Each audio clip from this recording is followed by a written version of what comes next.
Senhor esteja convosco.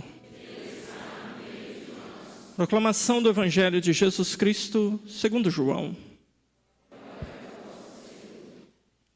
Naquele tempo, disse Jesus a seus discípulos: Se alguém me ama, guardará a minha palavra, e o meu Pai o amará. E nós viremos e faremos nele a nossa morada. Quem não me ama, não guarda a minha palavra. E a palavra que escutais não é minha, mas do Pai que me enviou. Isto é o que vos disse enquanto estava convosco.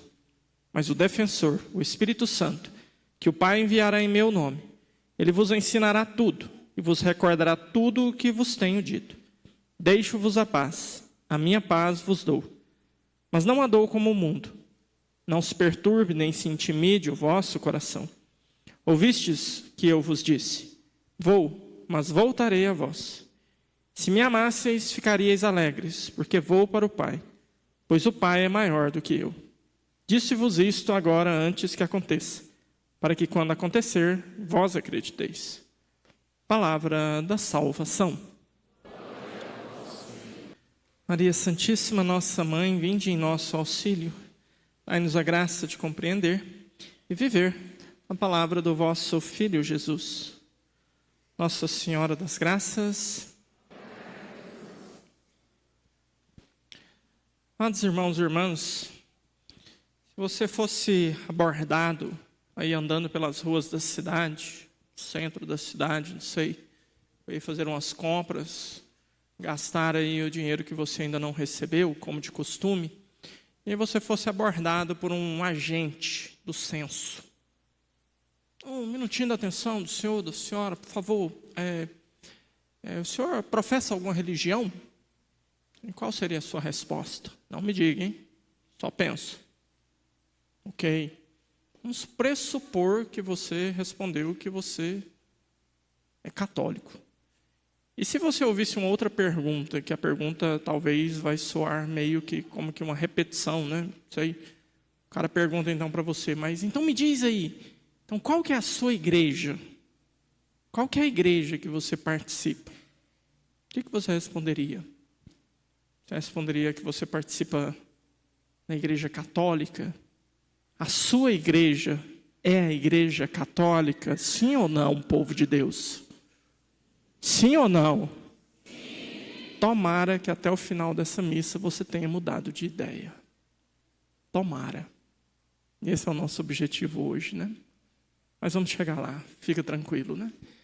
Existe hoje um tempo em que nós vivemos, em que o Papa Bento, enquanto Papa, né, ele mencionou isso e tentou combater isso de uma forma muito veemente, né?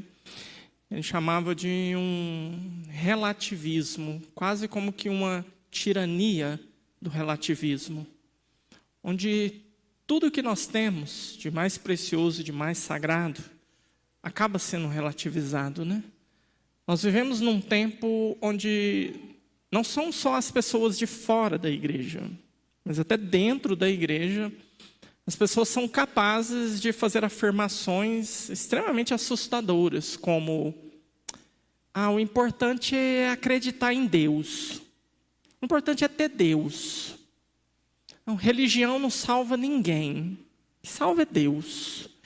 Então, todas as religiões são iguais. O importante é fazer o bem. O importante é ser legal. Então, não interessa se é católico, se é evangélico, se é muçulmano, se é budista. Então, não interessa. O importante é ter Deus. Um dia desses eu ouvi de uma pessoa, era uma situação mais formal, eu precisava de algumas respostas, eu perguntei, né? Qual que é a sua religião? A pessoa respondeu: minha religião é Deus. Falei, tá, ok, mas assim, se é católica, se é evangélica, se é budista, se é muçulmana, se é satanista, o que você é? Não, minha religião é Deus. E fim de história, e ficou ainda meio bravo. Beleza. Essa postura, para nós que somos católicos, ela é bastante perigosa, ela é bastante melindrosa, porque essa não é a nossa fé. Não é isso que acreditamos. A Igreja Católica ela foi perseguida no ambiente ali de religiões politeístas, como por exemplo os romanos. E a Igreja Católica não conseguiu assim muito sucesso em ambientes de múltiplas religiões, exatamente por isso. Porque a nossa fé, ela é uma fé que exclui alternativas. Ela não abre espaço para demais alternativas como se ela fosse mais uma alternativa.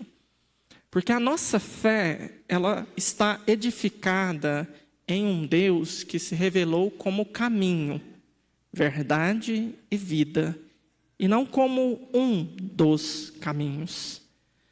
Os católicos, os cristãos, eles eram perseguidos por Roma, porque Roma, quando ela dominava uma nova nação, um novo povo, Roma não tinha problema nenhum em agregar a divindade daquela nação no seu panteão romano. Não tinha problema nenhum. Roma passou o rodo na Grécia, pegou todas as divindades gregas, batizou elas com nomes romanos, mas estava lá, todo mundo feliz, todo mundo lindo. Passou o rodo na Assíria, passou o rodo na Babilônia. Onde eles passavam o rodo, eles pegavam as divindades daqueles povos e colocavam lá no templo deles, né, o panteão romano, onde tinham estátuas lá de todos os deuses, né? Quando os romanos chegaram na Judéia e dominaram aquele povo, os romanos quiseram fazer isso com o Deus deles, né? Qual que é a imagem do Deus de vocês aí, para a gente pôr ali também, para todo mundo ficar feliz, né?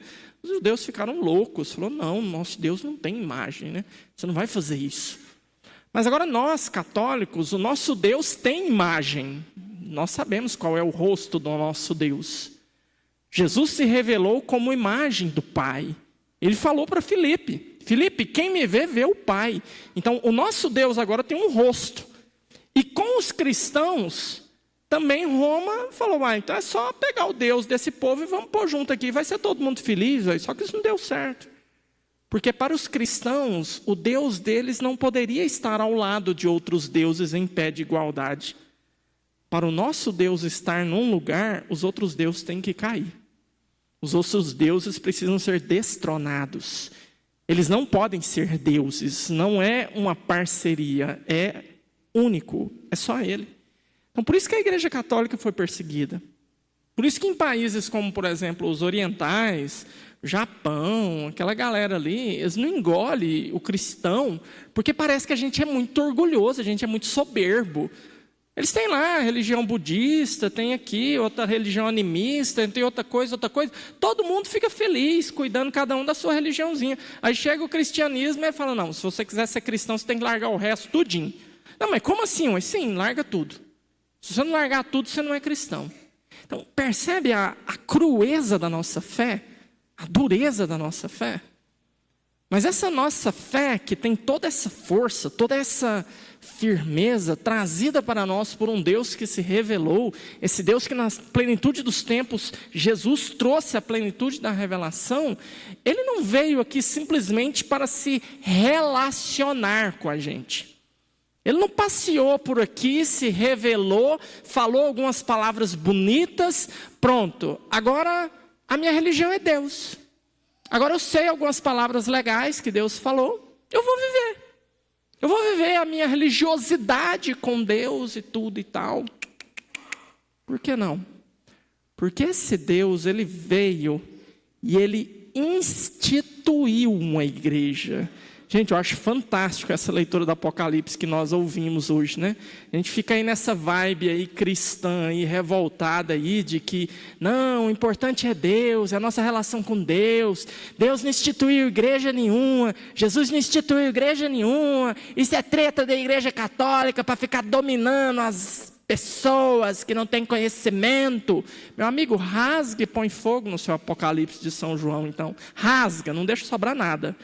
Porque, rapaz, a Jerusalém celeste, o céu, ele possui uma muralha que tem um alicerce. E o alicerce não é um alicerce singular de uns tijolinhos baiano ali colocado um do lado do outro. São 12 alicerces. 12! E quando você ouve 12 na fé judaica, você lembra de quem? Das 12 tribos de Jacó. Aquelas 12 tribos nas quais foram fundados o povo de Deus. E aí Jesus vem e assim, aleatoriamente, randomicamente, escolhe 12 apóstolos. Não foram 10, não foram 15, não foram 24. Por que eu falei 24? Não sei. Foram 12 apóstolos. E a Jerusalém celeste, o céu, está edificado sobre... Eu não vou engrossar a voz não, porque eu tenho mais um bocado de missa daqui para o final de semana, mas sobre 12 alicerces. E em cada um desses alicerces está escrito um nome. O nome de quem? De um dos... É a última. 12 apóstolos. Cada um dos alicerces. Então, o céu está alicerçado em 12 alicerces, que são os 12 apóstolos do Cordeiro, que ele escolheu para edificar, e agora aqui eu quero que você mude de ideia da pergunta que eu fiz para você no começo, tá? Para edificar não a sua igreja católica, mas para edificar a igreja dele. Não é minha, não é sua, não é nossa, é dele. Para edificar a minha igreja. O único que ousou dirigir-se à igreja católica assim foi ele. E o único que tem direito de dirigir-se a ela assim é ele. Você pode falar, o meu time de futebol. O Geraldão está ali com a camiseta ali. O que é isso aí, Geraldo? É Barcelona, né? Itamaraty Futebol Clube. Time ali, não sei que time é esse, não, nunca vi essa camiseta, não. Mas o Geraldão torce para aquele time ali, a camiseta é simpática, Geraldão, gostei, branco, sim, Nossa Senhora, tá legal. Então você pode falar, o meu time de futebol, por quê? Porque você torce para um time de futebol, você pode ter ações daquele time de futebol, você pode inclusive se tornar sócio majoritário daquele time de futebol, e você pode inclusive, se quiser, mudar até mesmo a roupa daquele time de futebol. Você faz o que você quiser com esse time de futebol, mas a igreja católica não é sua, não é minha, é dele. E é fantástico a gente perceber isso na vida de quem? De São Paulo.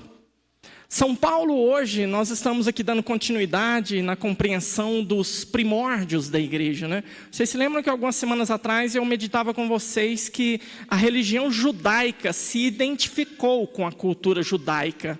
E a nossa religião, a nossa fé cristã, católica, ela não se identificou com uma cultura. Ela se adapta a qualquer cultura. Ela purifica, filtra e edifica qualquer cultura. Mas onde que está o ponto crucial que isso ficou claro para nós? Nessa leitura que acabamos de ouvir. Nesse momento onde os judeus estavam criando um caso com as conversões que São Paulo estava trazendo para a igreja, e eles falaram, olha, está errado. Eles não podem se tornar o que eles estão se tornando. Não tinha nome ainda cristão assim, né? O negócio ainda estava começando. Lá na Antioquia chamaram eles de cristão pela primeira vez, mas o negócio não estava assim popularizado ainda, né? Mas os judeus falaram, eles não podem ser o que eles são sem antes serem judeus. Eles precisam antes virar judeus para depois se tornarem os cristãos. E São Paulo bateu o pé e falou, não. Está errado. Porque se for assim, então Jesus morreu em vão. Se for assim, não precisava de fazer o que ele fez. Se for assim, não precisava dele ter morrido na cruz. Porque se é a lei que nos salva, então fiquemos na antiga aliança com Moisés e os profetas. Então, o que Jesus veio fazer? Fez diferença nenhuma? Então São Paulo bate o pé e fala, não, a antiga aliança passou. A antiga aliança amadureceu. Ela chegou na plenitude, e a plenitude é Jesus Cristo. E a salvação quem nos dá não é a lei, porque a lei não nos salvou. A salvação quem nos dá é Jesus Cristo. Agora, quem que está falando isso, gente? Nós estamos falando de São Paulo. Que São Paulo? O São Paulo que a caminho de Damasco teve uma visita única, exclusiva, extraordinária de Jesus ressuscitado. Não foi uma visão mística, como Santa Teresa teve, Teresa d'Ávila, ou como Santa Faustina teve. Não, não foi uma visão mística, foi uma aparição do ressuscitado para Paulo. Por isso que ele é chamado de apóstolo, por isso que ele recebe esse título. E Jesus vem a ele e dá a ele um mandato, envia ele em missão. Assim como Pedro estava cuidando dos judeus, Paulo vai cuidar dos pagãos. E Paulo começou a fazer isso. E aí chegaram alguns judeus, ali uns coleguinhas de Tiago, irmão de Jesus, que era o bambambam lá em Jerusalém, e começaram a tocar o terror. O que Paulo fez? Qual que poderia ter sido a atitude de Paulo? Rodada baiana, mandar todo mundo para os quintos dos infernos, e falou: eu vou pregar do jeito que Jesus mandou eu pregar, e vou continuar, e vocês vão tudo para o inferno. Mas qual foi a atitude de Paulo? Paulo foi para Jerusalém. Paulo foi se reunir com quem? Com os apóstolos. Paulo foi aonde? Ele foi na igreja. Ele foi se encontrar com as colunas da igreja. Ele foi apresentar para eles o drama e foi esperar da igreja uma conclusão. Gente, é isso aqui que é fantástico na nossa fé. Então, nós não estamos soltos no mundo. Nós não fazemos o que dá na nossa teia. Nós não fazemos o que dá na nossa vontade. Não fazemos. Então, nós estamos em uma igreja. Nós fazemos parte de uma igreja. Não é a minha igreja, é a igreja dele, da qual eu faço parte. E essa igreja foi confiada aos apóstolos. As chaves do céu foram entregadas para Pedro e para os seus sucessores e para os apóstolos em comunhão com Pedro. Esse Papa Leão chegou, gente, foi um rebuliço na igreja. Ele não abriu a boca ainda direito, não abriu. Ele deu um sorriso, falou umas 2 ou 3 palavrinhas.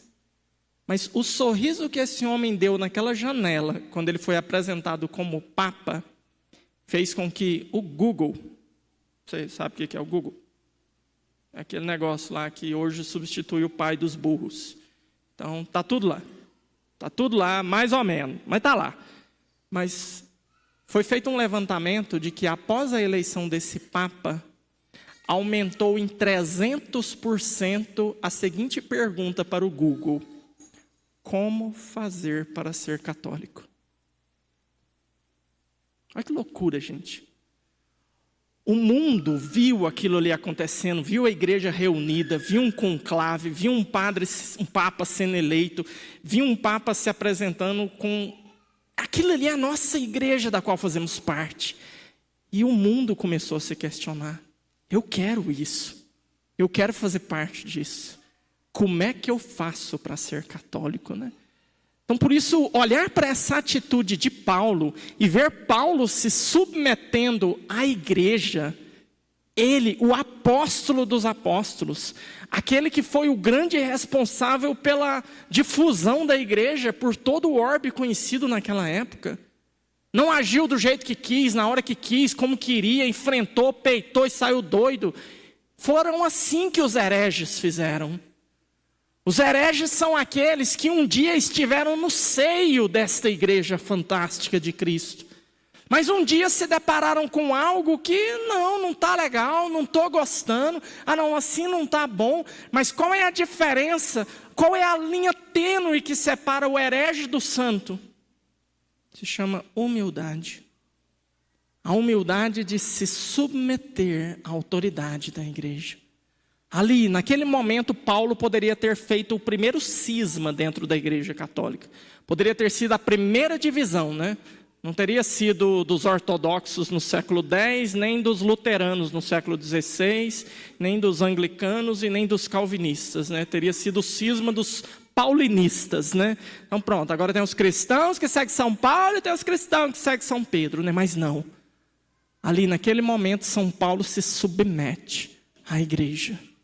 E essa é a igreja da qual fazemos parte. Então, por isso, depois no Evangelho, Jesus vai dar o tom disso na nossa vida prática, né? Quem me ama, segue os meus mandamentos. Quem me ama, guarda a minha palavra. Que palavra? A gente não pode pensar nas palavras de Jesus como aquilo que saiu da boca dele, quando ele abria a boca e pronunciava algo. Você não pode se esquecer que antes de ser carne, a segunda pessoa da Santíssima Trindade já era palavra. O Filho de Deus, a segunda pessoa da Santíssima Trindade, quando São João apresenta ele no seu prólogo, os primeiros 18 versículos, como que São João chama o Filho de Deus? No princípio era a palavra. A palavra estava com Deus. A palavra era Deus. Aí no versículo 14, quando ele fala da encarnação, o que ele diz? E a palavra se fez carne e habitou entre nós. São João, quando vai falar de Jesus na sua primeira carta, como que ele se refere a Jesus? Nós tocamos a palavra da vida. Aquilo que sentimos, aquilo que experimentamos, aquilo que aprendemos, aquilo que tocamos da palavra, isso vos transmitimos. Mas São João não transmitiu para a gente só aquilo que Jesus falou. Na verdade, ele falou que aquilo que Jesus falou, ele não deu conta de pegar tudo. E não está tudo anotado. Mas o que os apóstolos transmitiram para nós de Jesus? Foi apenas aquilo que Jesus falou? Não. As ações, as atitudes, cada gesto. E a instituição da Igreja Católica é uma ação salvífica de nosso Senhor Jesus Cristo. E ouvir a sua palavra, guardar a sua palavra, amá-lo, seguindo e guardando os seus mandamentos, é isso que ele espera de nós. Por isso, então, nós que somos católicos, né? É muito importante que você tenha essa alegria de saber que você faz parte de uma história que, registrada, data mais ou menos de 2.880 anos, 3.880 anos. Estamos pegando ali de 1860 a.C., com os primeiros relatos escritos que nós temos de Abraão. Depois era cristã, mais 2.000 anos, quase 4.000 anos de história. Então, você faz parte de uma história ininterrupta de amor, de revelação, de entrega de um Deus que nos ama. E essa igreja, ela foi sendo transformada, ela foi sendo modelada.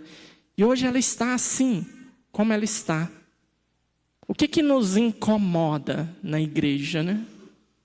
Nos incomoda quando algo fere aquilo que nós gostamos, aquilo que nos apetece.